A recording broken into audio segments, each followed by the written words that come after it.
Hello students. अभी तक हमने जो भी देखा था यानी कि आवेश के बारे में और आवेशन की विधियों के बारे में देखा था।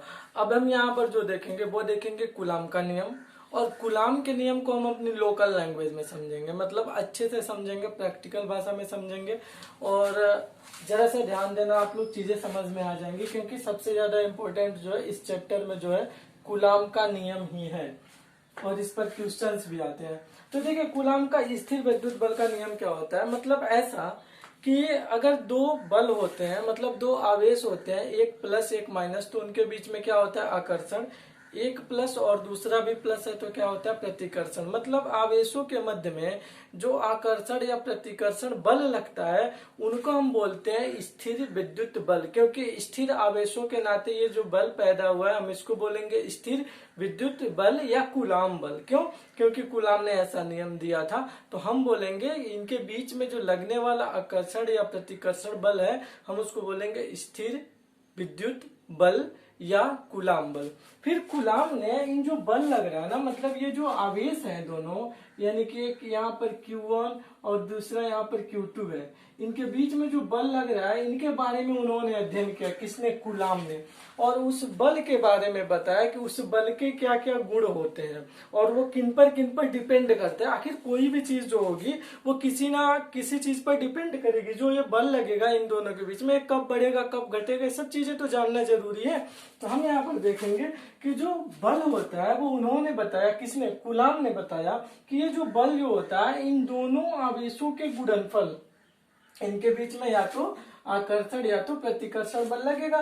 तो दोनों आवेशों के मध्य लगने वाला आकर्षण या प्रतिकर्षण बल, इसको देखो आप लोग, दोनों आवेशों Q1 और Q2, मान लिया हमने दो आवेश है Q1 और Q2 और कितनी इनके बीच की दूरी है R।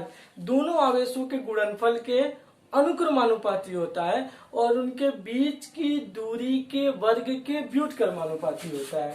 ठीक है, तो आप लोग ये देखो यहाँ पर कि अगर हम इसको न्यूमेरिकल भाषा में लिखना चाहें, पहला क्या कह रहा है, पहला ये कह रहा है कि दोनों के गुणनफल Q1 और Q2 का गुणनफल क्या हो जाएगा, Q1 इंटू Q2, दोनों के गुणनफल के अनुक्रमानुपाती। अनुक्रमानुपाती का मतलब कोई भी चीज पूछता है तो हम सीधा आप प्रोपोर्शनल लगा दो। ठीक है, यानी कि जो इनके बीच का जो बल होगा F वो Q1 और Q2 के अनुक्रमानुपाती, या इसी को हम बोलते हैं समानुपाती कहीं कहीं पर। तो अनुक्रमानुपाती होगा तथा इनके मध्य की दूरी कितनी है, R। तो R के दूरी के वर्ग के व्युत्क्रमानुपाती, इनका वर्ग, और व्युत्क्रमानुपाती का मतलब किसी भी चीज का 1 अपान कर दो, 1 अपान R स्क्वायर। इतना समझ में आया?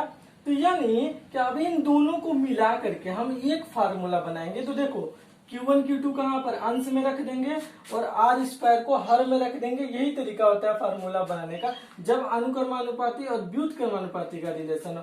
तो F जो होगा प्रोपोर्शनल हो जाएगा किसके, Q1 Q2 के, और नीचे क्या आ जाएगा, R स्क्वायर। अब एक चीज मैं बार बार आपसे कहता हूं कि जब भी आपको यह अनुक्रमानुपाती का चिन्ह हटाना होता है तो वहां पर हमको क्या रखना पड़ता है, एक कांस्टेंट रखना पड़ता है। तो हमने क्या किया, F बराबर क्या कर दिया हमने, K Q1 Q2 अपन R स्क्वायर। अभी इसका हम प्रूफ नहीं पढ़ा रहे इस चीज को, उसको जब पढ़ाया जाएगा तो बताया जाएगा। देखिए F बराबर क्या हो जाएगा, K Q1 Q2 अपन R स्क्वायर। अब जो होगा K हमारा क्या, स्थिर विद्युत नियतांक, और इसका मान किस पर डिपेंड करता है, ये भी एक इंटरेस्टिंग चीज है कि इसका मान जो है माध्यम पर भी निर्भर करता है। अगर माध्यम बदलेगा तो K की वैल्यू क्या हो जाएगी, बदल जाएगी। बल पर निर्भर करता है, यानी जो Q1 Q2 के बीच में जो बल लग रहा है F, इस पर निर्भर करता है। और किस पर निर्भर करता है, आवेश पर निर्भर करता है। और किस पर निर्भर करेगा, दूरी पर। मतलब देखो, अगर इसको हम यहाँ से ऐसा निकालना चाहें, K की वैल्यू निकालना चाहें, कोई भी चीज किस पर निर्भर करता है उसके लिए उसका फार्मूला हमको पता होना चाहिए। तो K की अगर हम वैल्यू निकालेंगे तो F में R का मल्टीप्लाई हो जाएगा और F R स्क्वायर ऊपर आ जाएगा, और ये Q1 Q2 कहाँ चला जाएगा, नीचे। ठीक है ना? तो क्या हो गया यहाँ पर आपका कि K किस पर निर्भर कर रहा है, बल F पर, R यानी इनके बीच की दूरी पर, और किस पर, दोनों आवेशों पर निर्भर कर रहा है। और एक चीज और हमने बताया कि माध्यम पर निर्भर करता है, क्या, बल या फिर यानी कि कूलाम बल। हम इसको कूलाम बल बोल सकते हैं क्योंकि कूलाम ने बनाया। अब जो एक चीज हमको इम्पोर्टेंट चीज ये जाननी है कि अगर मान लीजिए हमारे दो आवेश हैं, Q1 है Q2 है, इनके बीच में आकर्षण बल लगेगा, प्रतिकर्षण। अब पता नहीं वो इधर लग रहा है कि इधर लग रहा है, ठीक है। तो इसके लिए एक नियम होता है, उस नियम को हम बाद में पढ़ेंगे, आगे आएगा सिलेबस में तो हम बताएंगे। अभी आप ये जानो कि ये जो दोनों आवेश हैं ये दोनों बल लगाएंगे, या तो आकर्षण का बल या तो प्रतिकर्षण का बल लगाएंगे। तो इनको जानने के लिए हम क्या करेंगे, इन दोनों आवेशों से मिलाती हुई एक सीधी रेखा खींचेंगे। मतलब कि मान लीजिए अगर हमारा यहाँ पर Q1 है, यहाँ पर क्या है Q2 है, दो आवेश हैं, तो इन दोनों आवेशों को मिलाते हुए एक सीधी रेखा खींचेंगे। तो जो बल होगा वो इसी रेखा के अनुदिश या तो इधर या तो इधर, इन्हीं दोनों में से कोई साइड में होगा। मतलब इन दोनों रेखा को मिलाने के जो अनुदिश जो दिशा होगी, जो बल होगा कूलाम बल, वो इसी रेखा के अनुदिश या तो इधर होगा या तो इधर होगा। अब उधर होगा कि उधर होगा इसके लिए स्पेशल बताना है आपको, एक चैप्टर में लूंगा तो उसमें बताऊंगा, ठीक है। ये हमारा कूलाम का नियम हो गया। मतलब सिंपल सा आपको बस ये जानना है कि कूलाम का नियम होता क्या है, दोनों आवेशों के गुणनफल के प्रोपोर्शनल समानुपाती, बीच की दूरी के वर्ग के व्युत्क्रमानुपाती, दोनों को मिलाकर बराबर लिखेंगे। तो एक लगाएंगे हम यहाँ पे कांस्टेंट लगाते हैं, जिस कांस्टेंट को क्या बोलते हैं, स्थिर वैद्युत नियतांक बोलते हैं। और ये किस पर निर्भर करता है, माध्यम पर, बल पर, आवेश पर और इनके मध्य की दूरी पर निर्भर करेगा। और इसकी दिशा कैसी होगी, दोनों आवेशों को मिलाने वाली जो सीधी रेखा होगी उस रेखा के या तो इधर होगी या तो इधर होगी, मतलब उसी रेखा को मिलाती हुई उस बल की क्या होगी, दिशा होगी, ठीक है ना। अभी तक हमने देखा कि K का जो मान हमने देखा कि वो किस पर निर्भर करता है, माध्यम पर, आवेश पर, बल पर और दूरी पर। K का हमने एक फार्मूला निकाला था, K का फार्मूला हमने इससे निकाला था, क्या, F बराबर Q1 Q2 K Q1 Q2 और R स्क्वायर, ऐसे निकाला था हमने। तो हमने क्या किया, इस K की जो वैल्यू यहां से अगर हम निकालेंगे तो ये कितना आ जाएगा, F R square upon Q1 और Q2, ठीक है। यहां से हम क्या करते हैं, K का पहले हम मात्रक निकालते हैं। तो K का हम पहले मात्रक अगर हम निकालें, K का मात्रक यानी कि यूनिट, तो ये क्या बराबर हो जाएगा, देखो वैसे भी बोल सकते हो, न्यूटन, इसका मीटर स्क्वायर, बटे को हम बोलते हैं पर, और Q1 का कूलाम इंटू कूलाम का मतलब कूलाम स्क्वायर। चाहे तो हम सीधा लिख सकते हैं न्यूटन मीटर स्क्वायर और कूलाम स्क्वायर। ये चीज आपको याद भी होनी चाहिए, कहीं ऐसा नहीं है कि आप अगर ये पूछता है तो आप लगो फार्मूला लिख करके निकालने, ऐसा नहीं होनी चाहिए, ठीक है, लेट होगा वहां पर। तो आप क्या करो, सीधा लिखो एफ का मात्रक, अगर निकालने का तरीका आपको नहीं पता है तो एफ का मात्रक इंटू आर का मतलब दूरी का मात्रक, और इसका क्या, स्क्वायर, अपॉन ये क्या चीज है, आवेश का मात्रक, आवेश का मात्रक, और गुणे दूसरा भी क्या है, आवेश है, तो ये भी क्या हो जाएगा, आवेश का मात्रक, ठीक है। तो हम इसको लिख सकते हैं, एफ का मात्रक क्या हो जाएगा, न्यूटन, दूरी का मात्रक मीटर का स्क्वायर, मीटर का स्क्वायर क्यों, क्योंकि यहाँ पे स्क्वायर, और नीचे आवेश का मात्रक कूलाम, इसका भी मात्रक कूलाम, तो कूलाम का स्क्वायर, तो हम इसको क्या लिख सकते हैं, न्यूटन मीटर स्क्वायर पर कूलाम स्क्वायर। मतलब ये हमको पता चला कि जो K का मात्रक होता है, जो K का मात्रक होता है वो कितना होता है, न्यूटन मीटर स्क्वायर पर कूलाम स्क्वायर। अब चीज यहाँ पर एक चीज देखो आप लोग कि जो K का मान होता है, K का मान निर्वात अथवा वायु में, वायु के लिए जो K होता है ना वो बराबर होता है 9 इंटू 10⁹ न्यूटन मीटर स्क्वायर पर कूलम स्क्वायर। ये ज्यादा इंपॉर्टेंट है, आपको याद करनी है। K की वैल्यू कहीं भी पूछता है, स्थिर परावैद्युत नियतांक का मान किसके लिए, निर्वात के लिए या फिर हवा के लिए, हम क्या बोलेंगे इसको, वायु के लिए 9 इंटू 10⁹ न्यूटन मीटर स्क्वायर पर कूलम स्क्वायर। अब जो एक चीज और हम टर्म देखते हैं कि अगर कहीं पर मान लीजिए हमारे जो फार्मूला है इसको हम मिटा दे रहे हैं, फिर आगे देखते हैं। आप लोग जहां पर मैं ना लिखूं या मिटाऊं वहां पर आप 10-10 सेकंड करके स्किप कर दिया करो वीडियो, ठीक है। देखो हमने फार्मूला जो निकाला था एफ का, वो क्या होता है, K Q1 Q2 अपान R स्क्वायर। मान लिया हमने यहाँ पर Q1 बराबर है Q2 के माना हमने यहाँ पर सभी चीजें अपने आप से मान लेते हैं। साइंस में क्या है, ज्यादा तो मानना ही है ना, तो इसको मान करके हम कुछ चीजें निकालना चाह रहे हैं। वैल्यू Q1 को हमने Q2 के बराबर और ये मान लिया हमने 1 कूलम के बराबर है, ठीक है। और इनके बीच की दूरी जो है R वो कितनी है, 1 मीटर है, ठीक है। और जो K की वैल्यू होती है, K की वैल्यू निर्वात के लिए कितनी होती है, 9 × 10⁹ न्यूटन मीटर स्क्वायर पर कूलम स्क्वायर। अब ये तीनों वैल्यू हम अगले में भर देंगे। यहाँ पर F की जो वैल्यू आ जाएगी वो कितनी आ जाएगी, 9 × 10⁹ Q1 × Q2 का मतलब 1 × 1, क्योंकि 1 कूलम है, और नीचे 1 का क्या स्क्वायर, तो ये 1 का कहीं गुणा भाग जोड़ते घटाते रहो सेम हो जाएगा, जोड़ना घटाना नहीं अंतर आ जाएगा, लेकिन गुणा भाग में 1 से कोई फर्क नहीं पड़ता। तो ये कितना आ गया, 9 × 10⁹ ये क्या आया, F की जो वैल्यू आई वो आ गई 9 × 10⁹ क्या आ गया, न्यूटन, ठीक है।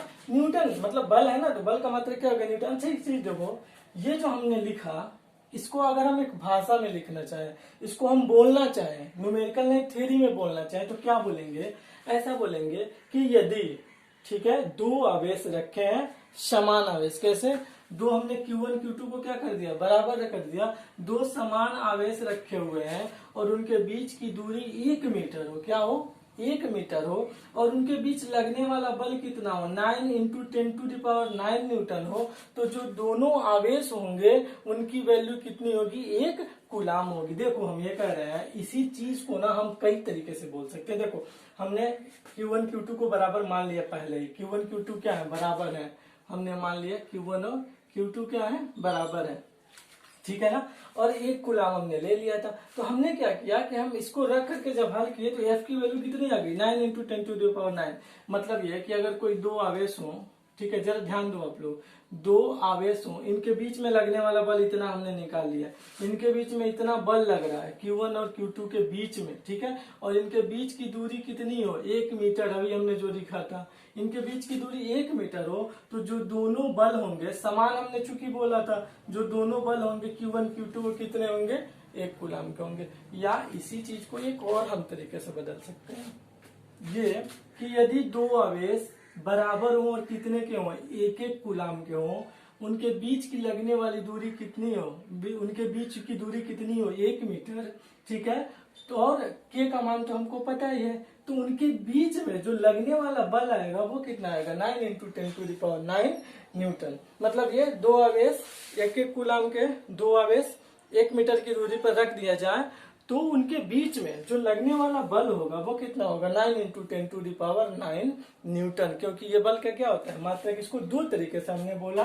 पहला क्या कि यदि इनके बीच लगने वाला बल, पहले देखो ध्यान दो, पहले हम एक बार इधर से शुरू कर रहे हैं उल्टा, यदि आवेशों के बीच लगने वाला बल कितना हो, इतना न्यूटन हो, आवेश दोनों आपस में क्या हो, बराबर हो, इनके बीच की दूरी कितनी हो, 1 मीटर हो, तो जो आवेश होंगे दोनों वो कितने होंगे, 1 कूलम के होंगे, ठीक है। और इसी को हम फिर अब यहाँ से बोलना शुरू कर दें कि यदि आवेश कितने हो, दोनों बराबर हो, 1 कूलम के हो, इनके बीच की दूरी 1 मीटर हो, K की वैल्यू तो हमको पता है, तो जो इनके बीच दो आवेश 1 कूलम के 1 मीटर की दूरी पर रखे हो, तो इनके बीच में जो लगने वाला बल होगा 9 × 10⁹ न्यूटन होगा। और इसको प्रैक्टिकल भी आप सोच सकते हो। प्रैक्टिकल सोचने का मतलब सच में अगर कहीं आप दो बिंदु आवेशों को, एक चीज और भी देखना, ये जो कूलम का नियम छोटे छोटे आवेशों के लिए मालूम होता है, मतलब बिंदु आवेशों के लिए दो आवेश 1 कूलम के ऐसे रखे हो 1 मीटर की दूरी पर, तो उनके बीच में जो लगने वाला बल होगा, निर्वात वहां का माध्यम हो, क्या हो, निर्वात, तो उनके बीच में जो लगने वाला बल होगा वो 9 × 10⁹ न्यूटन का होगा, ठीक है। इतनी चीज समझ में आई। अब एक चीज हम ये और देखते हैं कि जो बार बार हम बोल रहे हैं निर्वात निर्वात, ठीक है, बोल रहे हैं कि निर्वात में K का मान, निर्वात में K का मान वायु में, तो इसके लिए हम बार बार न बोले, इसके लिए हम क्या करते हैं ना, एक अलग सा ही नाम दे देते हैं इसको। मतलब यदि हमने क्या बोला अभी, 9K की जो वैल्यू होती है, देखो ये मार्कर भी नहीं चल रहा है, K की जो वैल्यू होती है वो कितनी होती है, 9 × 10⁹ न्यूटन मीटर स्क्वायर पर कूलम स्क्वायर, ठीक है। हम इसको एक नया नाम देते हैं, इस 9 × 10⁹ को 9 इंटू 10⁻⁴ न्यूटन मीटर स्क्वायर पर कूलम स्क्वायर। इसको हम क्या लिखते हैं के, और इसको हम लिख सकते हैं एक नया हम दे देते हैं 1/4πε0। 1/4πε0, हम एप्सिलॉन जीरो भी बोलते हैं इसको। मतलब ये एक चीज समझो आप लोग, बार बार हम ये कहें कि बार बार हम बोले निर्वात में वायु में, निर्वात में वायु में, तो बार बार बोलने की जगह न करके हमने क्या किया, उस के को, मतलब जो निर्वात वाला के है, देखो क्या हो सकता है, जरा मैं यहाँ पर धीरे पढ़ाऊंगा, आप समझना जरा। निर्वात में, माध्यम में, ठीक है। मान लिया हमने निर्वात में जो के है हमारा कितना आता है, हमारा 9 इंटू 10⁹ न्यूटन मीटर स्क्वायर पर कूलम स्क्वायर। और जो ये जो माध्यम का के है इसका कुछ और मान आएगा। तो हम एक चीज कर रहे हैं, माध्यम में तो जितने माध्यम बदलेंगे बदलता चला जाएगा, लेकिन ऐसा नहीं होगा कि निर्वात में हम यहाँ रखे तो के की वैल्यू दूसरी, यहाँ निर्वात में रखे तो के की वैल्यू दूसरी, ऐसा नहीं होगा। के की वैल्यू निर्वात के लिए हमेशा क्या होगी, समान होगी। तो हमने उसको के तो नाम दिया था 9 इंटू 10⁹ न्यूटन मीटर स्क्वायर पर कूलम स्क्वायर, इसका एक अलग हमने नाम दे दिया। ये किसके बराबर होगा, 1/4πε0 के, जहां पर जो एप्सिलॉन जीरो है हम इसको बोलते हैं निर्वात की, हम इसको बोलते हैं निर्वात की विद्युतशीलता। हम क्या बोलते हैं इसको, निर्वात की विद्युतशीलता। मतलब जहां पर सीधा आपने कहीं देखा 1/4πε0, मतलब हमेशा किसकी बात हो रही है, निर्वात अथवा वायु की।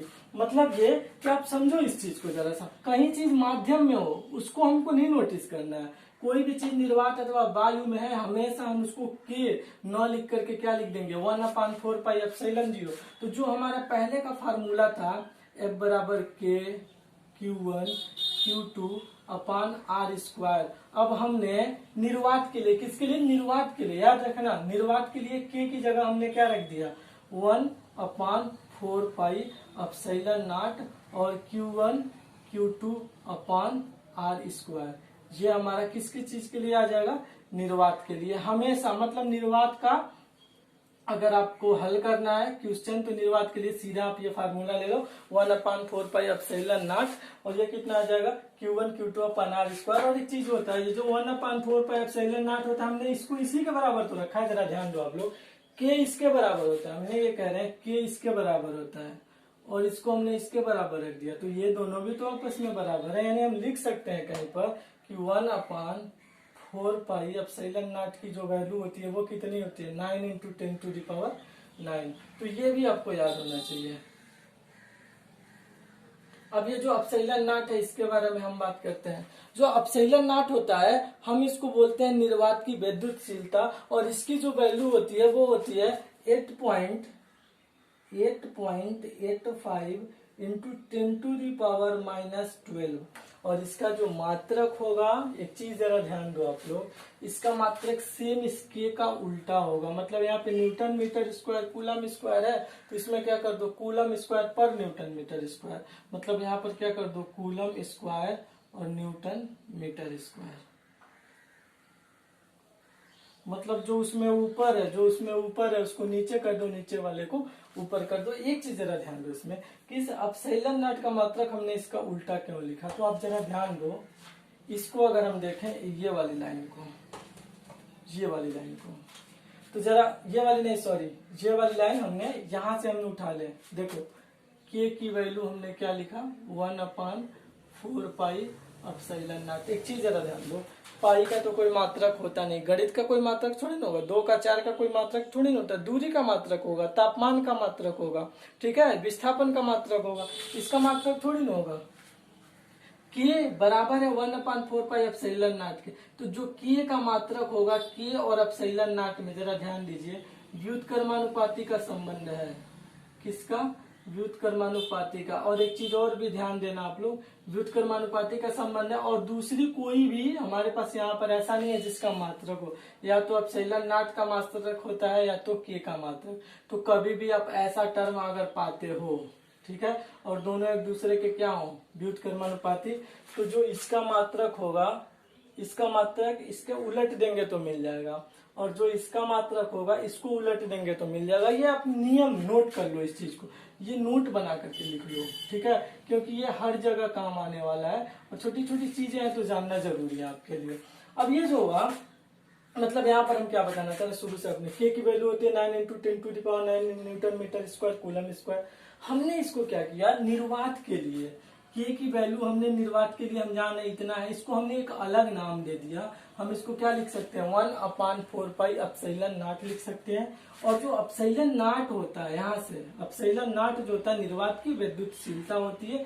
देखो हमने इसको इसके बराबर मान लिया है, हम क्या करेंगे लिख दिए हैं कि 9 into 10⁹ newton metre square coulomb square किसके बराबर है, लिख दिया हमने अपने पास से 1/4πε0 के, हमने बराबर मान लिया इसको। और निर्वात की जो विद्युतशीलता है यह बराबर होती है k q1 q2/r²। ये हमारा फार्मूला हमने कूलम के नियम से पढ़ा, लेकिन निर्वात के लिए ये कितनी इतनी वैल्यू होती है तो हम लिख सकते हैं यह बराबर इतना होता है, बराबर 9 इंटू 10⁹ q1 q2r²। तो हमने अब इतना 9 लिख करके हमने क्या लिख दिया q1 q2r² लिख दिया हमने।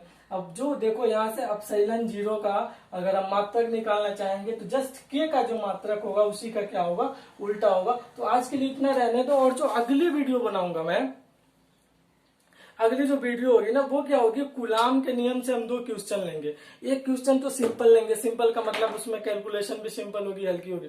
और जो दूसरा हम लेंगे वो कुछ इस तरीके का लेंगे कि जैसे मान लो आप उसमें क्वेश्चन मतलब न्यूमेरिकल जरा ज्यादा है। न्यूमेरिकल मतलब ये कि उसमें हल ज्यादा करना पड़े, आपको सीखना, उसमें कैलकुलेशन सीखने का है, रूट के बारे में आए, और फिर अगर घाते ऊपर नीचे जाती हैं, जुड़ना घटना, ये सब चीजें कैसे, मतलब मैंने कहा ना मैं उन लोगों को लेकर के चलूंगा जिनको फिजिक्स बिल्कुल नहीं आती है, जिनको साइंस का जोड़ना घटाना नहीं आता है, तो मैं उनको लेकर के चल रहा हूँ। क्योंकि जिनको आ रहा है उनके लिए तो कोई जरूरी नहीं है, वो तो कहीं से देख सकते हैं, वीडियो सीख सकते हैं। लेकिन मेरा ये मोटो है कि आप उस वीडियो को देखो और आपका बेसिक से 0 से लेकर के आप हाई लेवल तक जाओ। मैं ये चाह रहा हूँ आपको कैलकुलेशन आए, आपको जोड़ना घटाना हर चीज आए, और फिजिक्स में हर एक चीज समझ में आए। इसी के नाते मैं चीजों को 4 बार 3 बार बोल लेता हूँ, वीडियो लंबी हो जाती है मेरी।